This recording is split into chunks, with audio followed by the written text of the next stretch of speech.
Alright, today we're replacing the power steering pump on this 2009 Honda Accord. First thing we're going to want to do is remove the belt from the tensioner. It's a 14mm bolt located right there. And we're going to go in the clockwise angle here. We get this wrench on here, clockwise, and then you can remove the belt from the power steering pump. You can just slide it off of this one pulley. If you don't really have to remove it all the way. This way you don't have to realign it, you know, the idler or the other pulleys. Just remove it off of what you're working with. That way when it comes time to reinstall it, you just slip it right back on. You don't have to waste too much time with that. Okay, got the belt off the power steering pump. Next step is going to be removing the both hoses, and they're just 10mm bolt flanges on each. There's two 10s on this hose. On this one there's only one 10. It is going to make a little bit of a mess, so you might want to put a pan under the car or maybe rig something up to catch the oil. I might take the hose off and put it in a glove. I don't know, we'll see. Alrighty, let's go ahead and remove these two lines. It does have O-ring gaskets, so it shouldn't leak until I remove the line. I'm going to have to take the bolts off to actually pull it off before I see any fluid.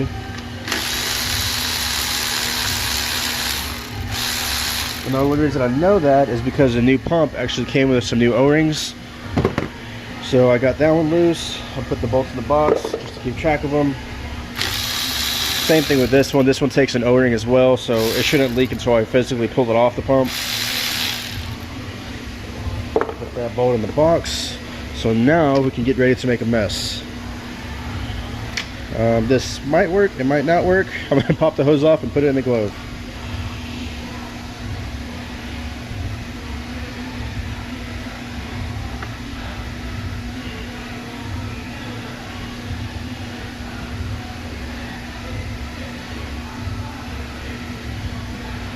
See how well that does. Alright, same thing for this guy. I'm going to pull it off and put that guy in a hose, and then from there we're going to start actually removing the pump. And it's only 2 bolts. It's a really easy pump to replace. It's a really good location. Sometimes they tuck them up like underneath the car or somewhere where there's not a lot of room to work with, but there's plenty of room to access this one. On this one it's all leaking out of the pump itself, so this glove isn't really, it's not really doing anything. I'm just not going to put it on there at all. It's all just oozing out. But oh well, that's somewhat unpreventable. Now we can go ahead and start removing the pump. And all I did was I looked at the new, well, it's a remanufactured pump, but this is the one going in, and you can tell right off the bat there's only 2 mounting bolts. So I kind of aligned it to how this one is positioned, and I was able to locate them. There's one right here, 14mm, and then the other one is on this corner here, 14mm. I'm going to go ahead and remove those. I could probably just do that by hand with the same wrench I used to loosen the tensioner. Yeah, that wasn't too bad. Could go ahead and remove the rest by hand on this one bolt.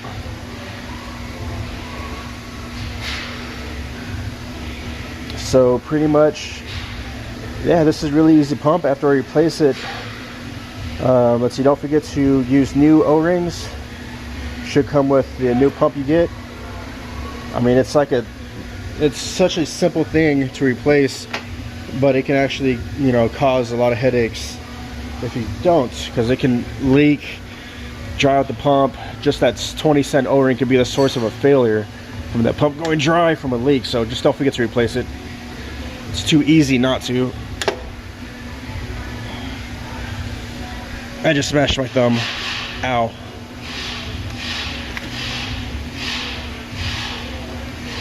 Nice. It's already bruised.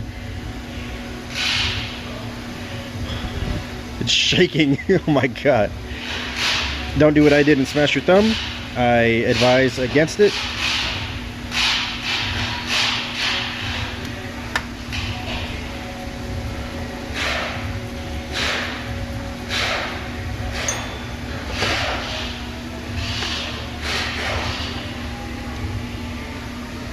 You ever like get hurt so bad that it goes numb.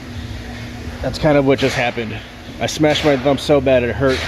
It hurt a lot initially, but I can't really feel it anymore, so keep on working and hopefully make a good video for you guys and show you how easy it is to replace this pump. A shop would probably charge an hour and a half of labor, possibly even 2 hours, and nowadays shops are charging upwards of $150 an hour. So if you're confident enough to replace this pump yourself, you can save anywhere from $150 to $250. And just like that, I haven't really edited a lot out of this video, but the pump's already out. Let me I'll go ahead and just start installing the new one. Once I get the new one on there, I'll brake clean it off real quick and get some of the nastiness off of here. Gonna position it in the same way the old one came off.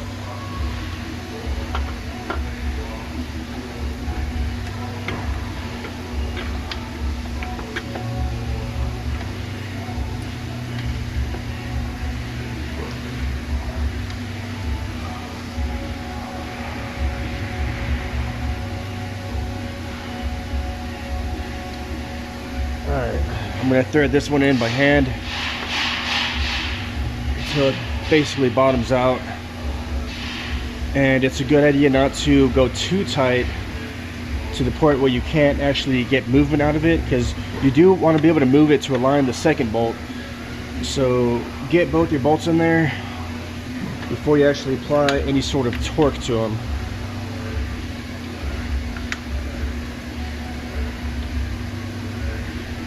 Alright, both bolts are lined up and for the most part threaded in. Let me get this one a little bit more in there, and then I'll tighten it with my long 14mm ratcheting wrench.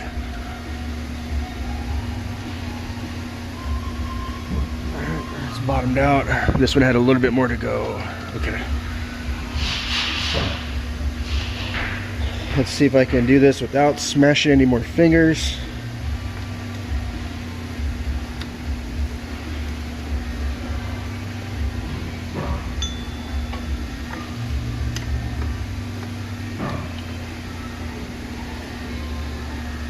Alright, success. No more fingers smashed. Now from here, I'm going to go ahead and reinstall the serpentine belt.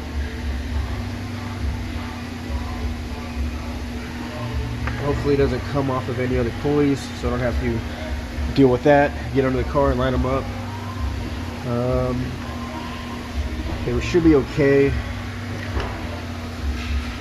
And there he goes clockwise.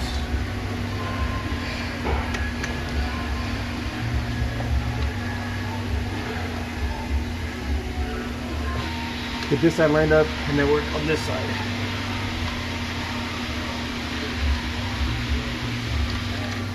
Just a little bit more to go. There we go. Come on. It's like 2 teeth off. Alright, belt is on there. So now we can go ahead and remove these plugs that they usually install to prevent the fluid from leaking out when it's in the box.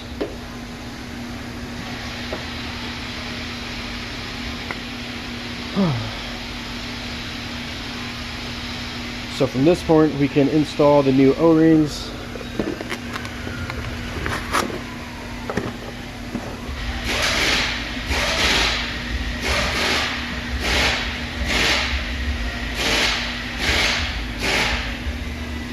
This should work just fine.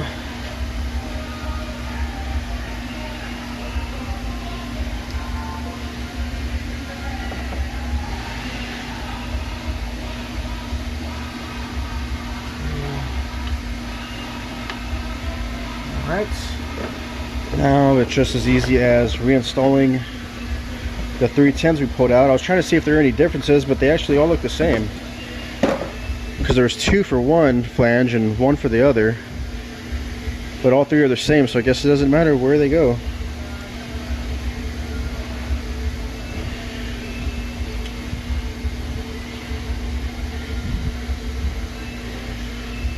Okay. Go ahead and snug those up.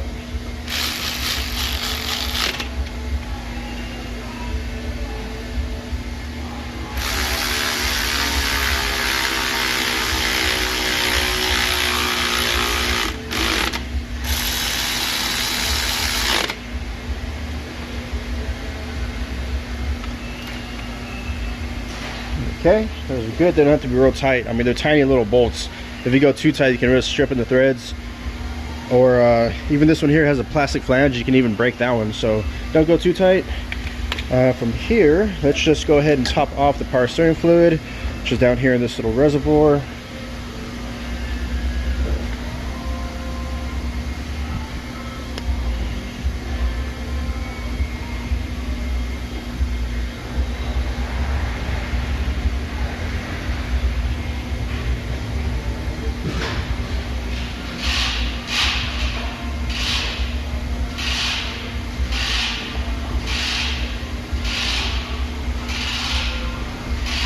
Now, to bleed it, what I like to do might be something that not everyone has the ability to do, but I get a vacuum pump.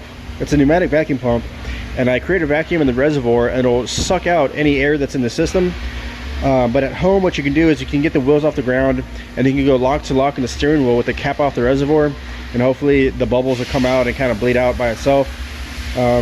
But I find it a lot easier just to do what I said and hook up a vacuum source to the reservoir.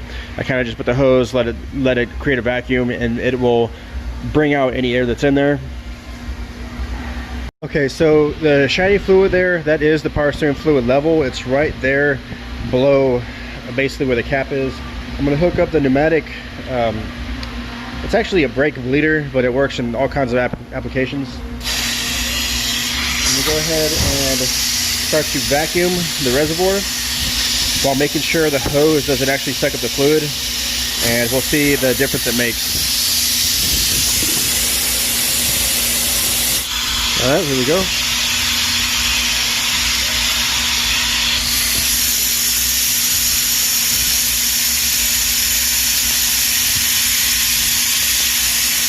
Now there's actually no fluid coming through the line. It should be all air, no fluid.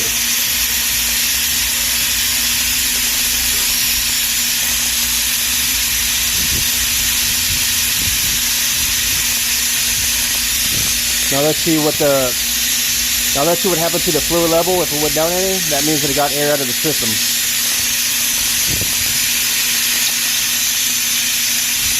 Now the level is a lot lower. I'm gonna have to top it off. Might do this one more time, and it's probably gonna be good to go.